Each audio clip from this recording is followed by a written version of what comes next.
They don't carry guns or make arrests, but there are more than 200 men and women doing real work with Plano police. They're volunteers helping with investigations, warrants, and even patrols. As Collin County reporter Hannah Davis shows us, their work is getting recognized across the state. Okay, John, we ready to go? When your shift starts at 2 in the morning. You'll lock her up. Loving what you do helps. That is especially true for David Snellings because he patrols these roads for free. If you don't enjoy doing what you're doing, then you need to do something else. He's a retired physician's assistant, now a volunteer with Citizens Assisting Plano Police, logging well over 50 hours a week.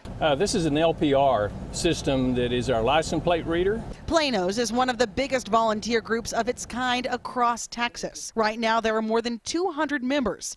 Each has to go through background checks and an 11-week course. The highest form of community policing that you can have is when people volunteer to help you to do your job. These volunteers aren't just licking envelopes like they may have in the past, according to Chief of Police Greg Grushin. It wasn't but about 10 years ago where I started recognizing that, wow, our volunteers are a huge resource. I got to put them down and talk about them as our personnel, the number of personnel that we have to do the job. Plano is actively looking for ways to utilize their skill sets, like John Carlson, who spent years working in banks and now helps detectives go over surveillance videos and investigations. It's kind of interesting since that relates back to my experiences at the bank. This dedication is paying off.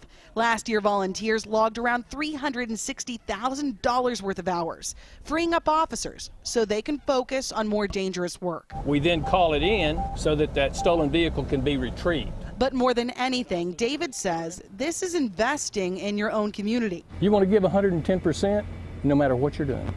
Because it's everyone's responsibility to serve and protect. That's what it's all about. In Plano, Hannah Davis, Channel 8 News.